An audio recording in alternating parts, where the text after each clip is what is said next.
So I usually start these videos off with something that happened during the year that I am doing the tier list for. But for 2020, I think I can just skip that part. We all know what happened that year. Welcome back to another video, guys. Today we're going to be ranking every LEGO Star Wars set from the year 2020. If you do enjoy this video, make sure you leave a like on the video, comment down below your thoughts on the list, and subscribe to the channel if you do want to see more. And let's get right into it. So starting off, we have the one and only polybag for this year was a Pose X-Wing, or I believe it's just Pose X-Wing. I don't think it's anything special. That, as always, pretty much always D tier for polybags unless they have like some cool figure or something in them for some reason, but or like they're well above average. But for the most part, polybags just go straight D tier. This was the May 4th GWP for this year, I believe. The Death Star Trench Run diorama type thing. Even it doesn't have the black border, but it was like a prelude to dioramas. It's like okay. If they released this as a set for like 30 bucks or something, it probably would have been fine. But like as a GWP, this is pretty bad. Then we have Luke's lightsaber. This was the GWP for the Cantina down here. I like lightsabers. It's like middle of the pack B tier. The microfighters for this year are the Republic, not Republic. Is it New Republic Y-Wing, I think. You get Zori Bliss. That can go C tier as well. And the Kylo Ren shuttle. It doesn't even give you a cape in this one. I actually bought both of these because I was just picking up some small sets as I was getting back into Lego, and these were on the shelf for like 10 bucks, so I picked them up before I may have seen, yeah, I saw Rise of Skywalker in theater, so I would have seen the movie at this point. But I did pick up these two just for like the minifigures and all that. Cool to have them, but I mean, they're not great. Like I said, you don't even get Kylo Ren's cape in this, which is kind of rough, but I mean, they're microfighters. What can you really expect? Then we have the T-16 Skyhopper and Bantha microfighter. I mean, the Bantha looks all right because it's basically just like a buildable animal, but the T-16 is like kind of ugly. I think that can go top of C tier. I'm gonna bump these two down. C tier is already getting flooded. Then we have the Sith Trooper Battle Pack. Ignoring how bad this movie was, these figures are pretty sick. Red Stormtroopers. I think you actually only get one of them. You get one of the regular Sith Trooper, two of the like airborne trooper, and an officer. Yeah, it's just not great. The regular Sith Trooper, the pretty much just red First Order Stormtrooper, is really cool. I love that fig. But the other three figs in the set are like not that great. I was thinking it was two of the regular one, but now that I think about it more, you only get one. So like probably would have been B tier if you got two of the regular Stormtrooper and only one of the airborne, but you get, or even just, it should have been 2-2. I don't know why they put officers in battle packs, but oh, too much talking for a C tier set. Mandalorian battle pack, A tier set. Not a great battle pack, but another one where it's like, these figures are top tier. Like you get 4 top tier figures. They're not great for army building. They're not like Death Watch figures like the previous Mandalorian battle pack from 2011. But as far as like quality on these figures, they're incredible. Like these are, if they had arm printing, they'd be CMF quality. Like they're beautiful figures. Next set we have is the 4+ Snowspeeder, D tier, moving on. This is the Duan Mustafar. You get Obi-Wan, you get Anakin, something we're seeing again this year, so this could move up or down depending on how the one next year looks in 2027. But I think it will go A tier for now. Really cool scene, cool figures. That's too high. That's too high. It's gonna go probably top of B tier. I was thinking about that. I'm like, nah. Some of the other sets I'm gonna put in A tier. It's not on the same level. Like the build in this is pretty trash. It's more of a respect for the scenery. Like we actually got a Mustafar build, which is pretty rare. We've gotten this. We've gotten the Anakin's Interceptor one, and then we got the 2005 like light up figure dual set thing. But I mean, overall, it's just like a small Mustafar scene. The Obi-Wan's Hut here is another set that can go B tier. Like, it's cool with the Mos Eisley set. Kind of wish I had picked it up for that purpose, but like it's not a set that like I didn't pick up that I'm like devastated I didn't get. Like some other things where it's like, I don't know, Sith Fury class Interceptor is probably the main one where I'm like, I was collecting at the time, just didn't get it. But this is one that's like, if I could go back and get it, would I? But like, I'm not too upset by it. Luke's Landspeeder, I mean, we've gotten a million of these things, but it's probably the best one we've ever gotten. Am I Am I wrong in saying that? I think this is the most recent, which 99% of the time with a lot of things, most recent usually means best. Obviously, some exceptions. Turbo Tank. Um, that's the only thing that comes right to mind. But I'd say 90% of the time, the most recent thing of a set that we've gotten is the best, especially something where it's pretty refined like this. MTT, I guess, depending on the day you ask me, I could pick 2025 or 2007, but only one that I'm like, yeah, the most recent one is definitively worse. Like everyone will tell you it's worse than the previous one is the Turbo Tank. Next that we have is the Sith TIE Fighter here, the TIE Dorito. It is kind of cool. I think it will go C tier there. Nah, I'd rather have this than a Luke's Land Speeder. I just remember the set being really overpriced. I want to say it was like 400 pieces for like $80. If it was the price of a regular TIE Fighter, which is like $50, it would have been probably a pretty cool set, pretty popular. But I think it looks pretty cool. But $80, yikes. The Pose X-Wing, the actual play scale one. The sequel X-Wing, sequel ships are the one thing I will say they do well. I think I'll throw it... no, I'm looking at some of the other sets on this list. I think it's going to have to go B tier. It is definitely better than the Mustafar Duel. I'd probably rather have the Mustafar Duel. So this is my tier list. I'm going to do what I want.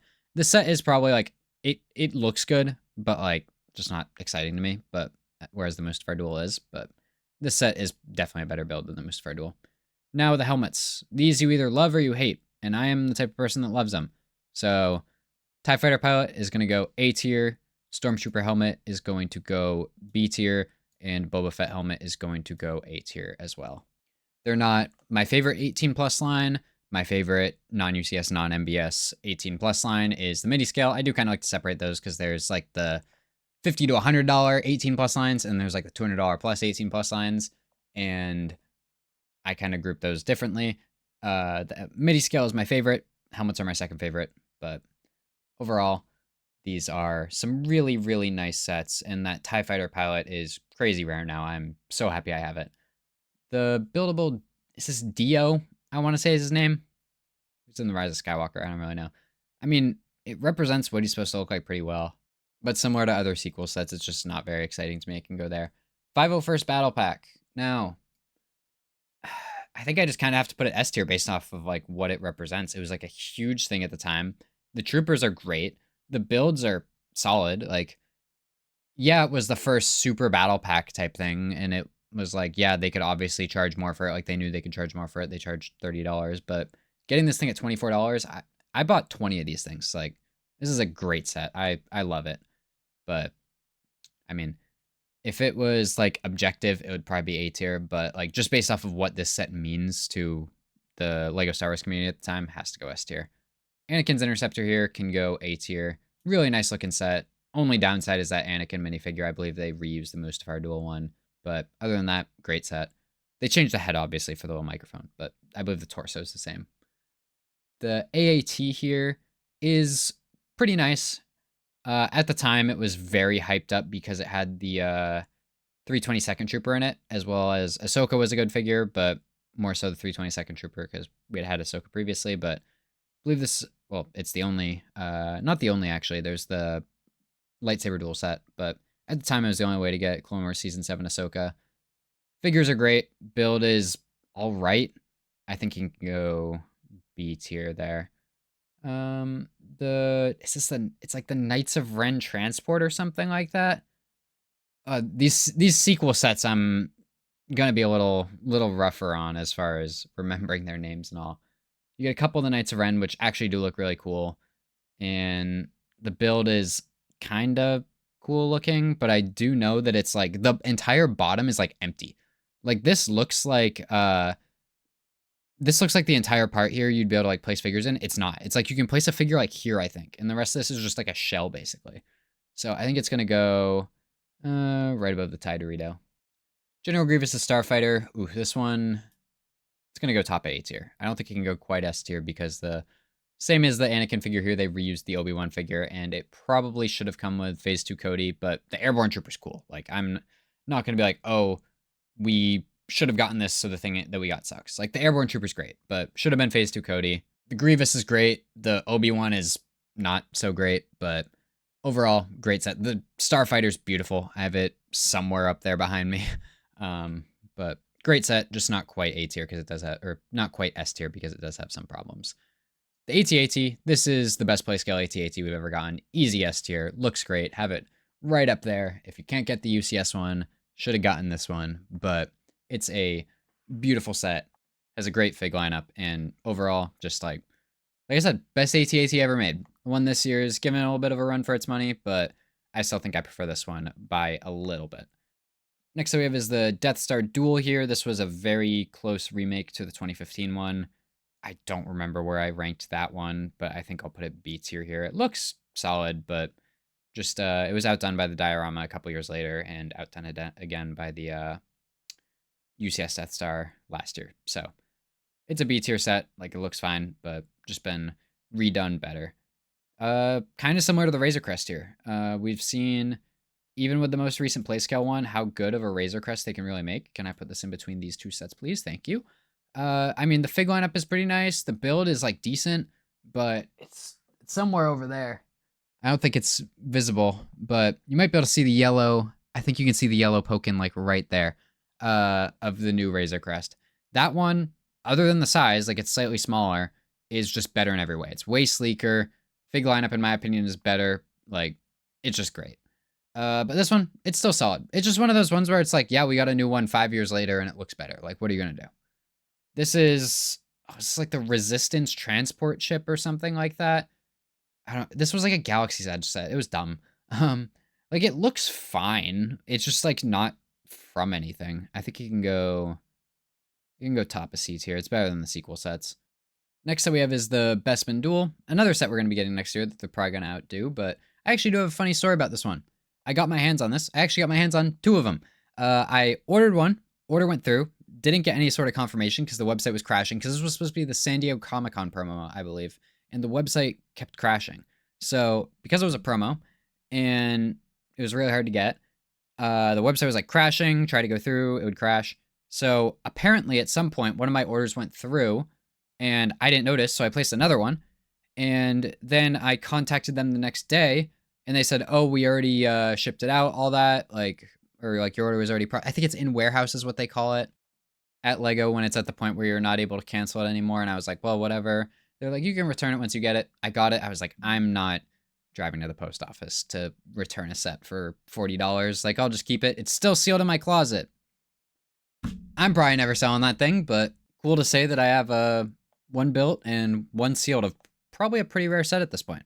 So don't worry, I did build one. I'm not scalping them. I just accidentally ended up with 2. It's better than the Mustafar one. I don't think it's better than the Death Star one. I think you can go there in B tier. Really cool set, really cool thing to have, but it's like nothing super super crazy and special. Next up we have is the first buildable Grogu here. At the time, I think this was one of the first sets I found early. Like, this set was pretty common to find early, if I remember correctly, and I found it like a couple weeks early at a Target. Ironically, I went there to that Target looking for the 2019 AT-AP, and they didn't have it, even though it said they did, but they did have this. I think it can go B tier here behind the AAT. It's like, it was exciting at the time because it was like Mando Season 1, peak of Mando hype. Everyone loved Grogu, but now it's like, eh. If you asked me in 2020, it probably would have been like here. Next up we have is the Nebulon B Frigate. Now, I might actually be wrong. I want to say this was supposed to be the San Diego Comic-Con promo. One of these two was a San Diego Comic-Con promo, and one of them was something else. I don't really know. But I love this set. It's going in A tier. Another set that is pretty rare. This one I wasn't lucky enough to get 2 of, but I do have one, and it looks really great. And it's the only version of that we've gotten. So, pretty sweet, cool thing to have. UCS A-Wing is a set that can go A tier behind the Grievous Starfighter. Really nice set. Have it right there. Next to my X-Wing and Interceptor, but I mean, it's just not super super exciting. Like, it's just an A-Wing. It was my first UCS set when I got back into collecting, but other than that, that's like the only bond I have with it. It's not the most exciting set in the world, but it looks great for what it's supposed to be. I know some people don't like the oversized sets, but I personally do. Next set we have, and last set on this list actually, is the MBS Cantina. One of the best sets ever made. I mean, I don't know if that's a hot take or not, but have it right next to me over here, and it is absolutely amazing. Great fig lineup, great build, and like it's one of 2 MBS sets we've ever gotten. So give us more. Just love this thing. It is probably my favorite non-UCS set for Star Wars. I'd probably want to give it that title. It's like that or the 2007 MTT. But yeah, that's my list. Let me know what you think in the comments below about the list. I know I had some maybe slightly controversial takes on here. If you did enjoy this video, make sure you leave a like on the video and subscribe to the channel if you do want to see more. Thank you guys for watching. Have a great day.